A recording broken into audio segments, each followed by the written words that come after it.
mimpi bertemu dengan Rasulullah. Lah ni dia main trend, banyak orang mimpi bertemu dengan Rasulullah. Sebelum kita nak percaya, Datuk Harudin saya tak percaya lah, memang dia layak lah kan. Orang lain kalau dia kata semalam ni saya mimpi bertemu Rasulullah, kita pun hai, dia ni surau tak dah main ni tiba-tiba mimpi bertemu Rasulullah, kita tak maulah kata tak betul tak diikut, mana tahu kan lah. Tak boleh. Cuma kita nak tanya satu soalan, ada tak mengaji kitab Syama'il? Dia kata kitab binatang apa? Berhenti dulu minum air tu. Dia kata dia mimpi bertemu dengan Rasulullah, tak apalah, kita tanya dia ada tak mengaji kitab Syama'il? Dia kata kitab binatang apa kitab Syama'il? Berhenti dulu Ustaz, minum air aku belanja. Macam mana dia kata dia mimpi bertemu dengan Rasulullah, sedangkan dia tak mengaji kitab itu? Kitab itulah yang nak kenalkan kita dengan Rasulullah. Ada kata tak, saya memang tak mengaji, tapi tak apalah, mungkin juga, tapi susahlah nak cakap. Dia duk abak nu Kelantan, cerita banjir gedung, hampir tak lagi. Tahu lagu piak tu pun. Siapa cerita? Aku dengar ustaz cerita malam tu. Ni dalam masyarakat kita banyak jenis ni. Tak apalah kalau jenis banjir, kalau jenis semayang bab puasa dekat. Bab tu saya bukan nak gempak malam ni, tuan-tuan. Ambil peluang. Kalau nak kira sibuk, tak payah cakap tuan-tuan. No? Kalau nak kira sibuk, kira penat, saya ni ingat, penat ni tak tahu nak abang. Tapi tak padan penat kita dengan kita sambut maulid dengan Rasulullah. No? Rasulullah bukan takat penat. Saya sebut di rata tempat 18 kali cubaan untuk menamatkan riwayat kekasih Allah, untuk memastikan kalimah la ilaha illallah ni yang boleh kita buat. Kita nak sebut la ilaha illallah pun malas. Nak ambil tasbih duk saja la ilaha illallah pun malas. Rasulullah nak menegakkan tu 18 kali cubaan untuk membunuh kekasih Allah. Kita siapa? Pi ceramah kena tekah balik, aku tak mau ceramah dah. Apa? Pai. Tak padan. Saya cakap apa saya? Aku tak larat ceramah. Jangan cakap lah. No. Sebab Rasulullah lagi susah. No. Tuan-tuan dan umat Allah sekalian. Jadi sebab itulah kita nak ambil kesempatan, peluang dan masa untuk kita mengaji ilmu agama ini, supaya dapat membebaskan kita tu. Qu anfusakum wa ahlikum nar. Nak bebas kita, keluarga kita daripada api neraka. Lah ni kita tak fikir yang tu. Kita duk bebas. Kalau anak aku tak makan, duk kira makan. Kita kadang-kadang tak pernah fikir ni, nak bebas keluarga kita daripada api neraka tu. Ni orang lelaki ni berat ni teman-teman. Depa sana senang. Taat Allah, taat Rasul, taat suami. Selagi mana suami duduk dalam tu ya. La ta'ata li makhluqin fi ma'siyatil khaliq, tak boleh taat makhluk selagi mana makhluk itu tidak taat kepada Allah. Kalau suami jalan masuk syurga, senang. Kita kalau ada bini kita, abang hari tu pergi Kelantan bawa cik masuk syurga, takkan nak tinggal, malaikat kata keluar. Anak pula, ayah. Tu saya cakap ke anak saya, dia duk teriak, dia tak mau, dia bukan tak mau pergi sekolah mak tafiz, dia tak boleh tinggal mak dia sebab dia anak seorang. Pergi duduk di sekolah nu mandi share bilik air. Dia duduk rumah. Dia nak main bilik air mana pun tak apa. Dia nak buka televisyen dalam bilik, nak buka tak apa, dia pergi asrama dia buat. Saya kata adik, jangan adik dakwah habis esok. Dah ni pun ada dah. Saya 2-3 kali dah dengar. Ada sepupu isteri saya. Dia boleh kata dekat isteri saya, dia kata, Faridah, hantar mak aku dulu. Awak, mak aku dulu dia tak ajak aku agama. Tu dia. Aku masa tu minta tu earphone tu hapus di telinga tu, dia beli. Dia tak patut beli. Kalau dia tak beli, aku boleh jadi ustazah macam hang. Nampak dia dakwah mak dia. Belum dalam alam akhirat, dunia dakwah. Tu ada satu mai rumah saya, dia kata, pak saya bukan ajak saya mengaji Quran, pak saya hantar saya sekolah Cina, pak dia ada, pak dia tunduk. Nampak? Dunia dia dakwah dah kita. Tak apalah kita boleh jawab kalau kita nak jawab. Kau hantar dah hang lari masuk lautan pisang, selamat. Kalau akhirat suruh depa dakwah kita sekarang. Balik abang kat bini, tang mana aku tak puas hati untuk agama. Kalau bak makan aku tak mau jamin agama abang. Jangan hari esok, hari akhirat esok anda dakwa aku. Jam.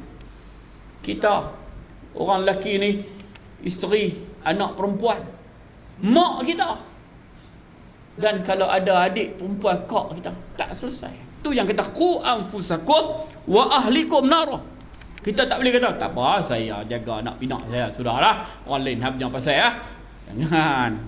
Nah, sebab itulah tuan-tuan yang dirahmati Allah sekalian, kita masyarakat ni kena balik dah.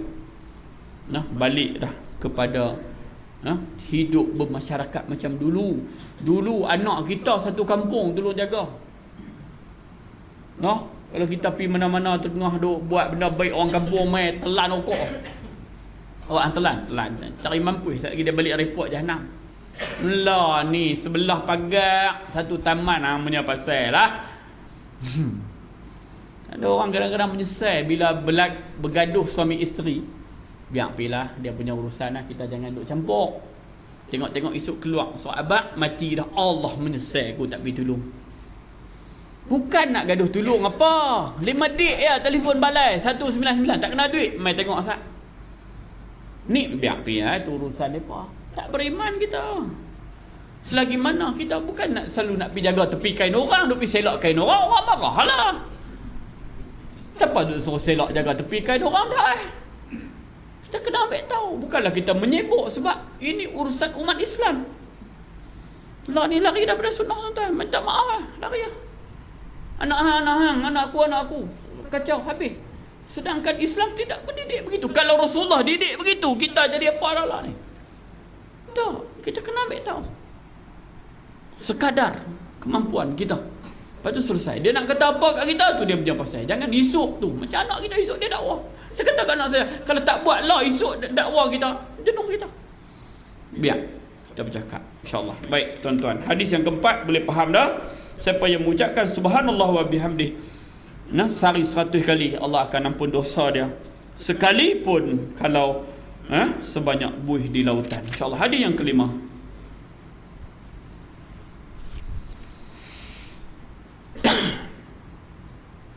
hadis yang juga diriwayatkan daripada Sayyidina Abi Hurairah. Sayyidina Abu Hurairah ni dia banyak riwayat hadis tuan-tuan. Di antara periwayat hadis, di antara yang terbanyak.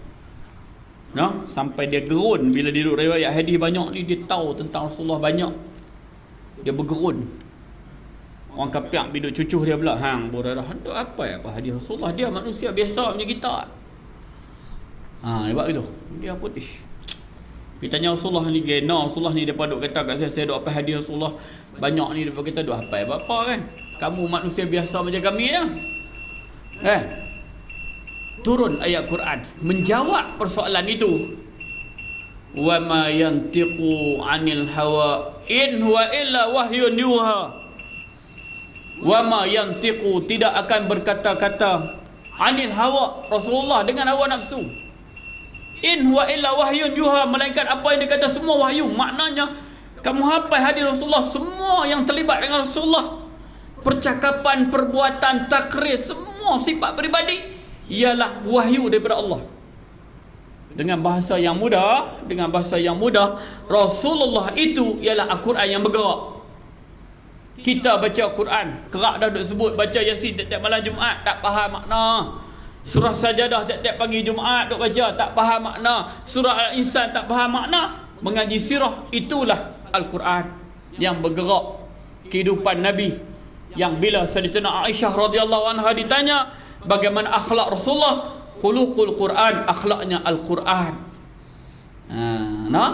Jadi bila Sayyidina Abu Hurairah dengar ayat tu, dia terus hafal. Hadis. Tu banyak hadis yang diriwayatkan. Nanti pada fasa yang kedua nanti hadis kursi semuanya diriwayatkan daripada Sayyidina Abi Hurairah radhiyallahu anhu, qala Rasulullah sallallahu alaihi wasallam, kalimatani khafifatani 'ala lisan, saqilatani fil mizan, habibatani ila rahman, subhanallah wa bihamdihi subhanallahil azim, atau kama qala sadaqa Rasulullah sallallahu alaihi wasallam. Awak ustaz sebut au kama qal tu barangkali dalam riwayat yang lain. Sebab itu bila kita baca hadis, kalau orang tanya hadis, ustaz ada tak hadis yang berkaitan dengan benda ni? Jangan mudah-mudah kata tak ada. Jangan kata tak ada. Jangan, sedangkan bila kita baca hadis au kama qal, barangkali dalam riwayat yang lain ada. Tu yang sebut au kama qal. Kalau confirm tak ada, tak apalah. Tapi siapa nak mani confirm tak ada? Imam Syafi'i yang hafal sejuta hadis baru layak buat mazhab, bila baca hadis pun au kama qal. Tiba-tiba baru dapat doktor, hadis ni tak ada. Sakan. Imam Nawawi sendiri belum layak lagi buat mazhab. Sebab dia baru hafal 600,000. Imam Syafi'i, Imam Malik, Imam Hanbali ni depa sejuta baru layak buat mazhab. Tiba-tiba ada orang tak mau pakai mazhab. Siapa dia? Orang Perlis, saya. Tapi saya bukan Wahabi Perlis, tadi baca darah kan. Tak apa, tak mau terima mazhab, silakan.